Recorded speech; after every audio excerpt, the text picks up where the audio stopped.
Un café, s'il vous plaît. Un café pour la table 6. Ligne droite, Combien je vous dois?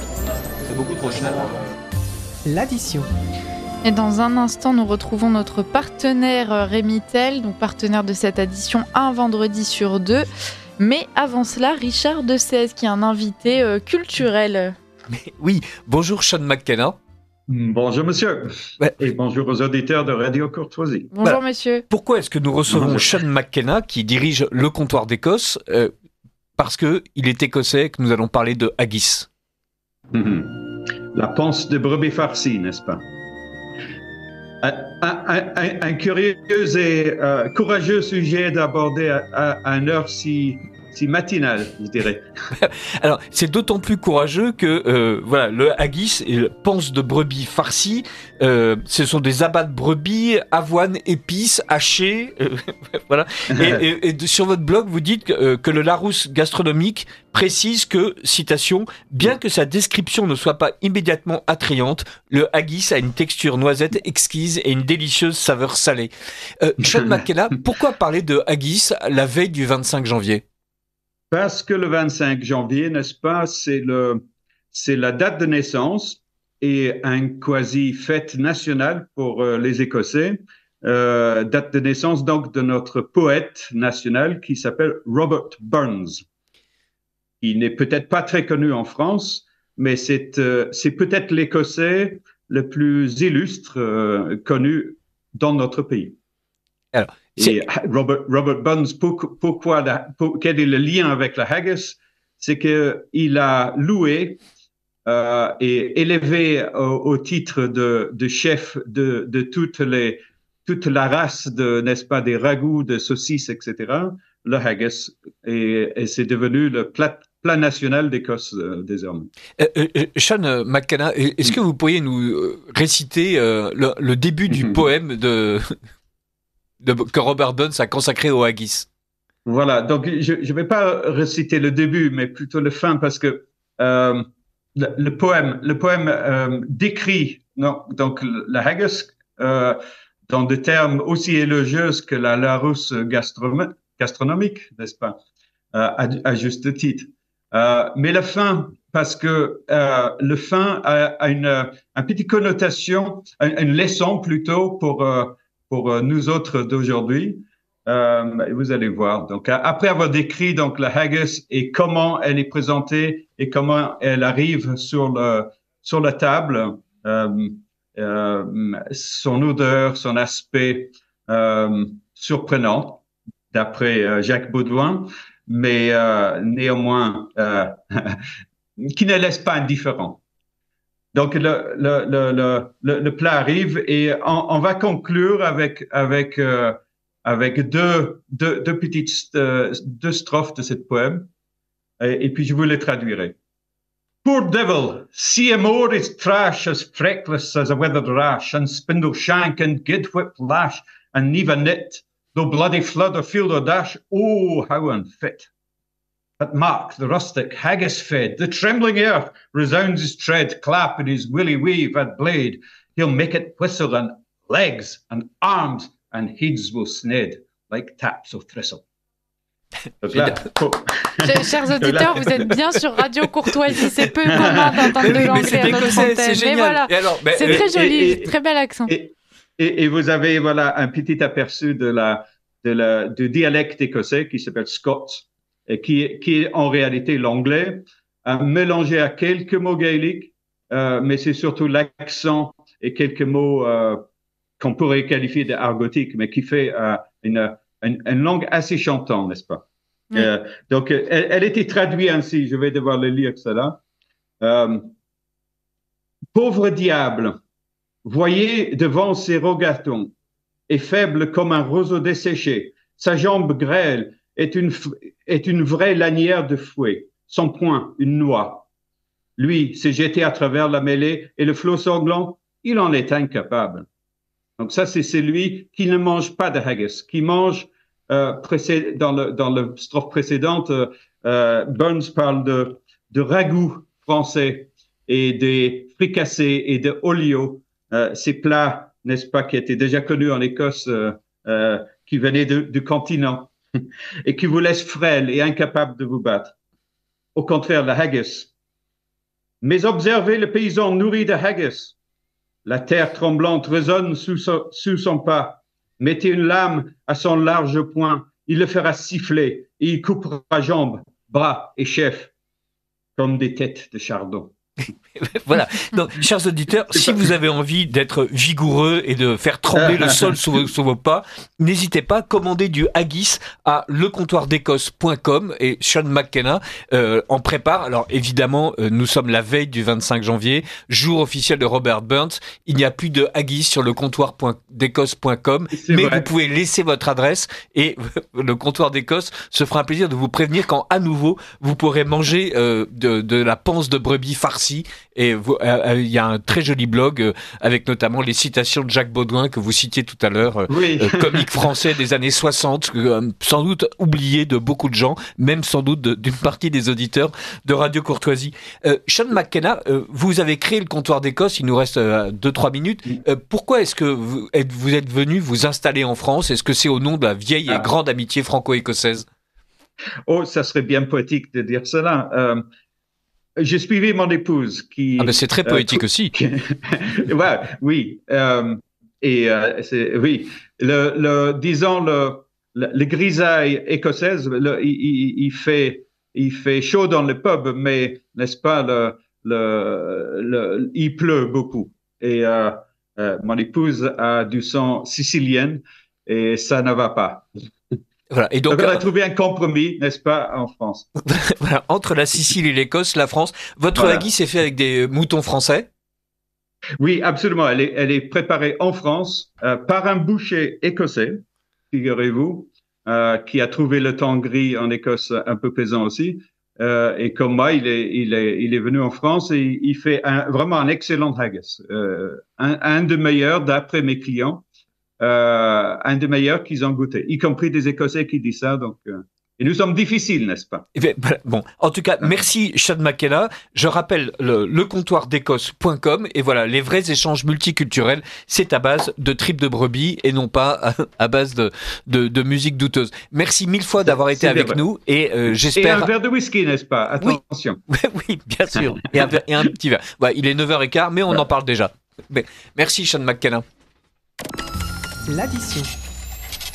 Et on retrouve donc pour cette émission, c'est joli aussi notre émission, Rémi Tell, donc le cofondateur du collectif Peuple Libre, auteur de 3 ouvrages que je rappelle, Vaincre le Covidisme, Paroles révoltées, la chute de Prométhée. Et pour cette dernière édition de la semaine, chers auditeurs, nous sommes également avec toute l'équipe, Louis Rigaudière, Adèle Rosner, Maëlys Clausel, Richard de Sèze et Arnaud à la technique. Bonjour Rémi Tell, est-ce que vous nous entendez ? Hop, bonjour Rémi Tell. Bonjour Liselotte, bonjour à tous. Comment allez-vous ? Formidablement bien depuis ma campagne. Bon. Je suis heureux de vous retrouver ce matin. Écoutez, tant mieux. Vous commencez avec votre édito si vous le souhaitez. On parle, je crois, de cette réforme des retraites qui fait jaser d'ailleurs dans la presse. Et oui, un point opinion impopulaire, n'est-ce pas, puisque cette semaine a été l'occasion d'un désaccord gouvernemental sur la question de la taxation des retraités les plus aisés, une idée qui avait été lancée par la ministre du Travail Astrid Panosyan-Bouvet. La proposition a été largement conspuée du côté du RN et de LFI avant d'être enterrée par le ministre de l'économie lui-même, Éric Lombard, dans une interview aux Échos mercredi. Et pourtant, rappelons, chère Liselotte, que les retraités actuels n'ont pas cotisé pour eux-mêmes, mais pour la génération précédente, une cohorte de cheveux gris moins nombreuse et à l'espérance de vie beaucoup plus courte. Ils ont donc finalement beaucoup moins donné, beaucoup moins cotisé que ne cotisent les actifs d'aujourd'hui pour eux, des actifs moins nombreux. Le baby-boom oblige, mais aussi parce que dans le sillon de la révolution de 68 et de la loi de 75, les boomers ont fait moins d'enfants que leurs prédécesseurs. Et ces actifs d'aujourd'hui, contrairement à leurs parents, eux ne deviendront sans doute jamais propriétaires. Rappelons aussi que la fuite en avant de l'endettement, de la dette française sous Macron a été officiellement motivée par la protection des plus âgés pendant l'épidémie de Covid-19, 1000 milliards quand même de dettes supplémentaires, officieusement pour cajoler cet électorat qui a fait élire le président de la République en 2017 et qui, contre toutes les évidences, le maintient au pouvoir depuis maintenant plus de 7 ans. On assiste, on en a déjà parlé à cette antenne, et évidemment les auditeurs de Radio Courtoisie ne sont par nature pas concernés par ce constat, mais à une forme de prise en otage pour des raisons à la fois sociologiques et démographiques de la démocratie française par les plus de 65 ans, essentiellement donc au profit de l'extrême centre. Bref, il serait tout à fait normal que les plus âgés paient pour panser les plaies d'un pays qu'ils ont largement contribué à détruire, et continuer à leur épargner tout effort collectif relève à mon sens de la pure démagogie. Merci pour cet édito Rémitel, et on y réagit donc avec toute l'équipe. Et alors, pour commencer, peut-être qu'on pourrait repréciser cette taxation des retraités les plus aisés.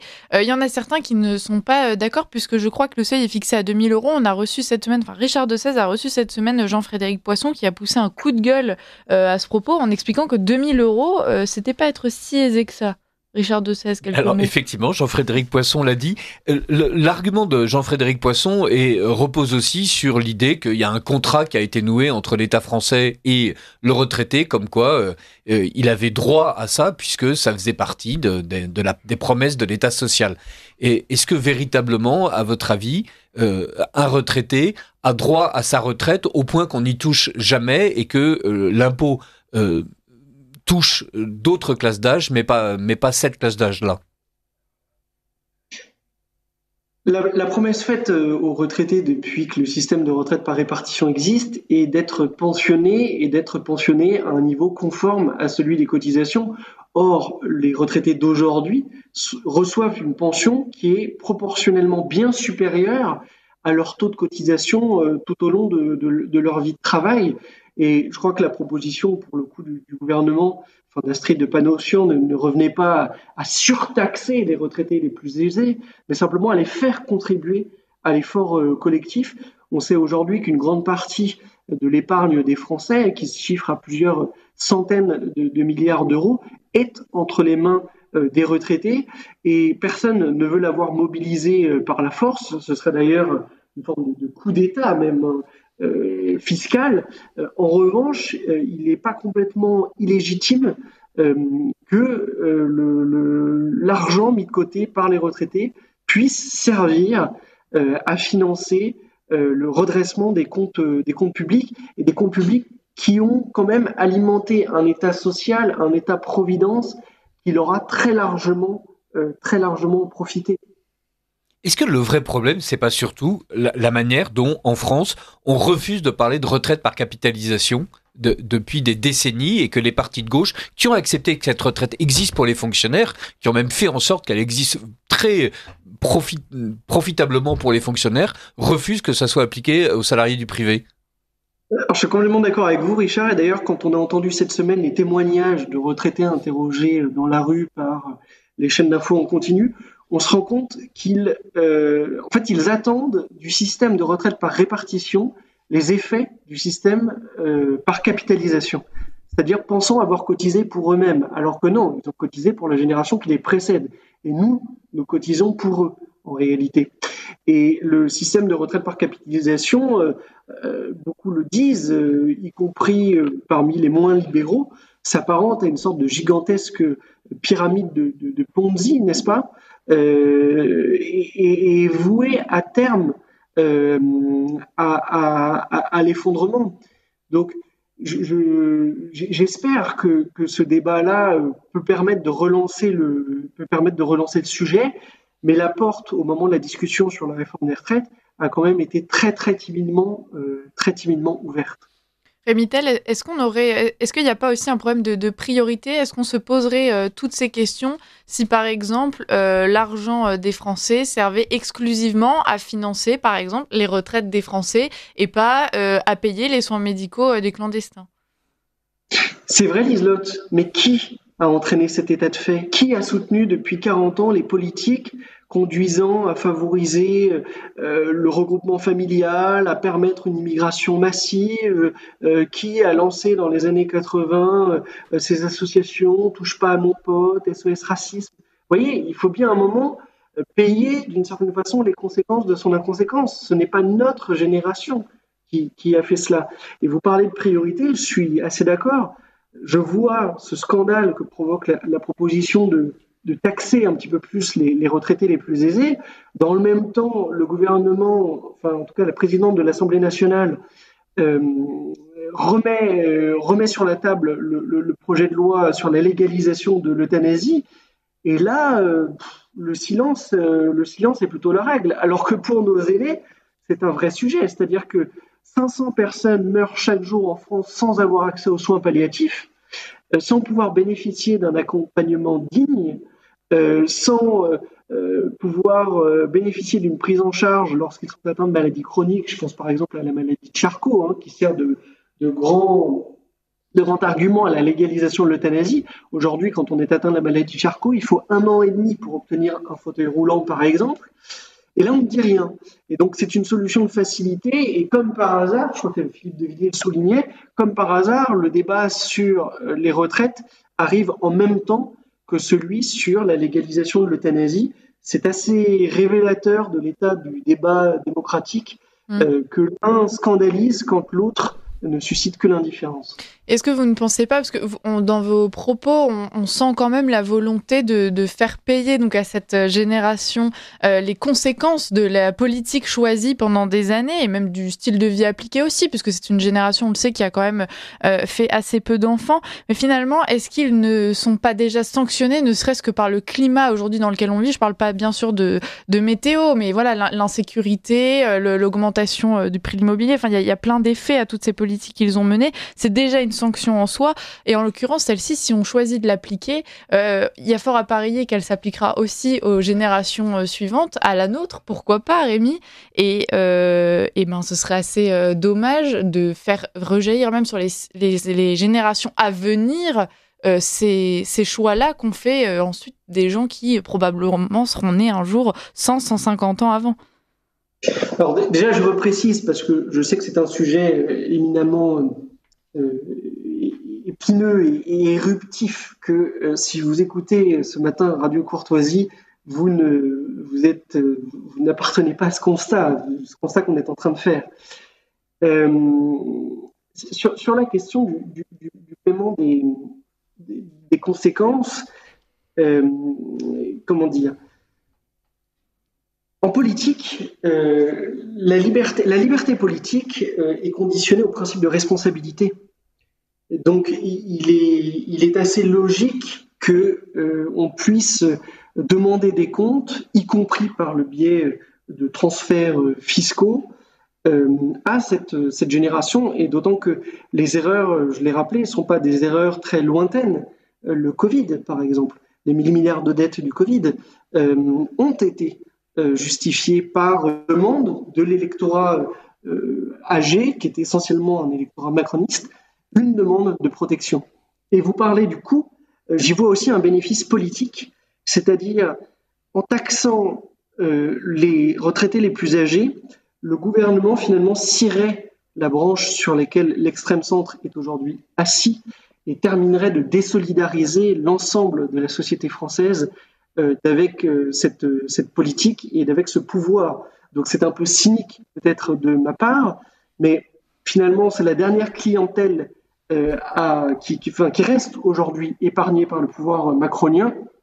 Si le gouvernement allait dans le sens d'une taxation plus forte des retraités les plus aisés, alors on peut aussi imaginer que ça créerait un certain nombre de troubles politiques favorables au changement que nous appelons de nos voeux.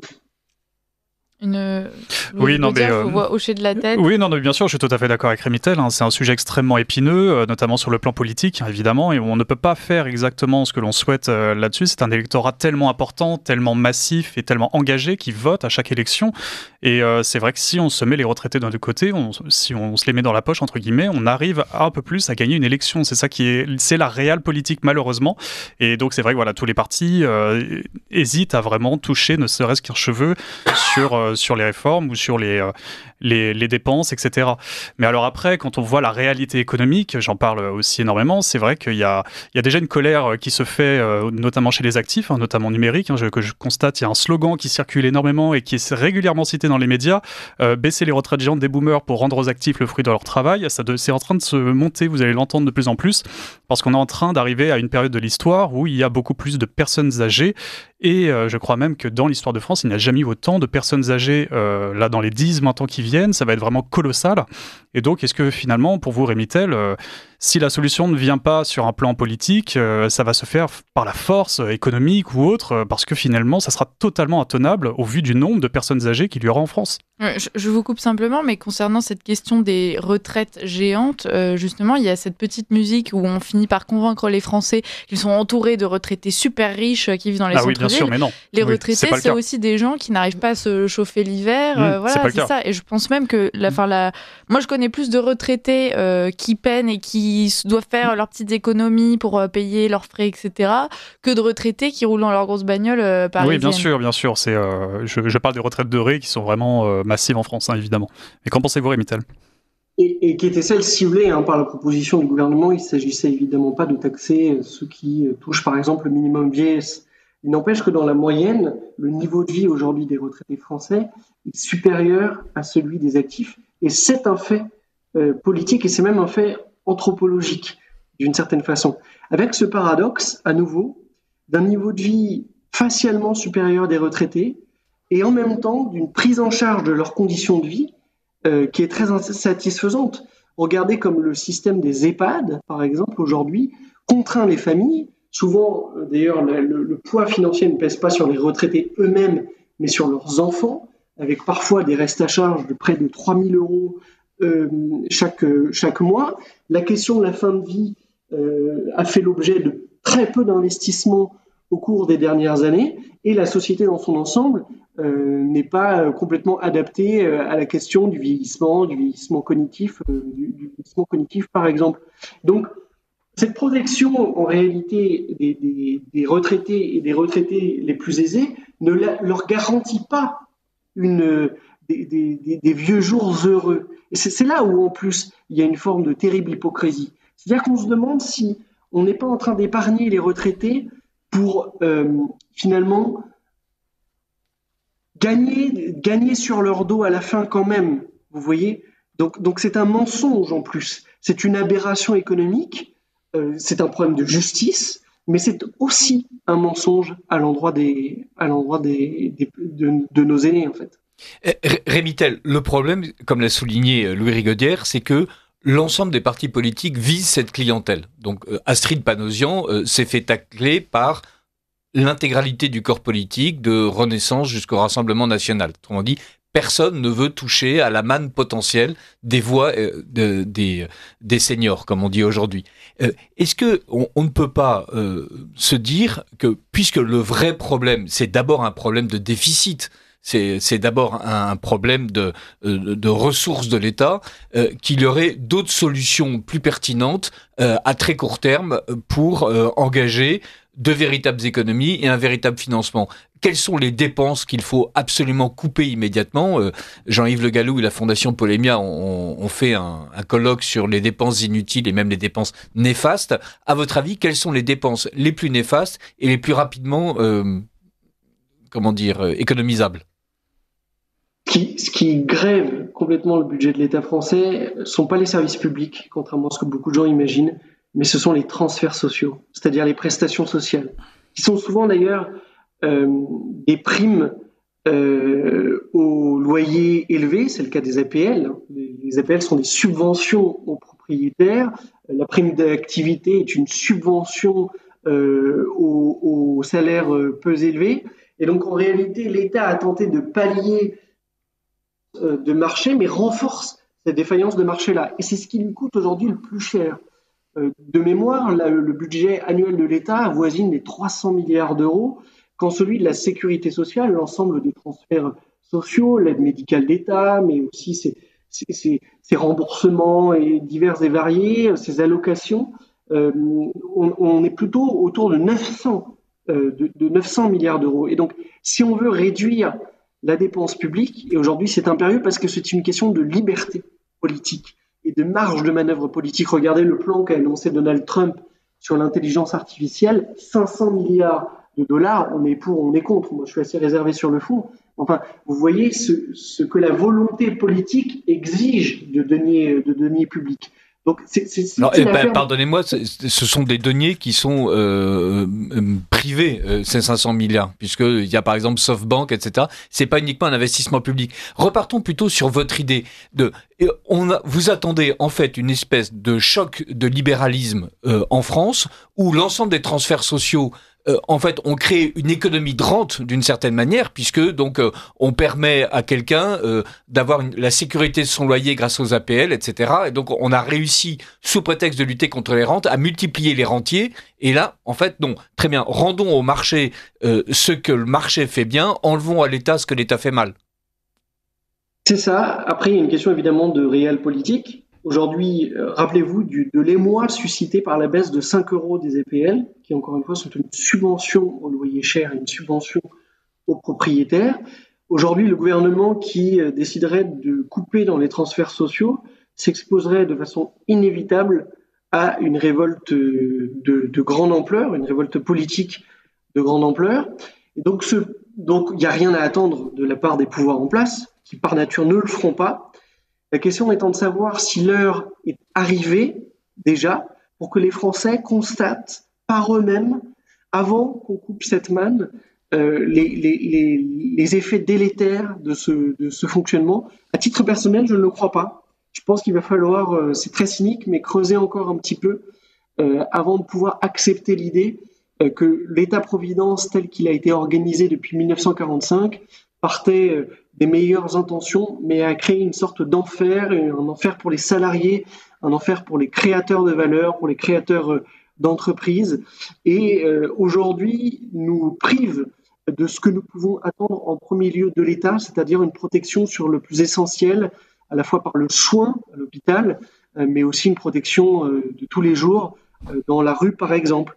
Et peut-être que ces effets-là n'ont pas été encore suffisamment constatés ou de façon suffisamment douloureuse pour que la prise de conscience se fasse.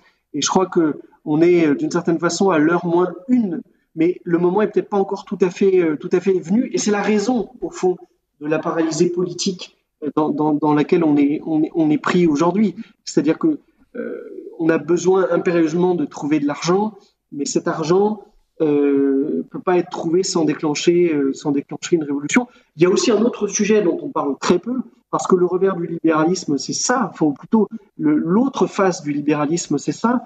La France, en même temps qu'elle ponctionne les entreprises, les patrons et puis les salariés via les cotisations salariales, propose 150 milliards d'euros d'aide par an aux entreprises.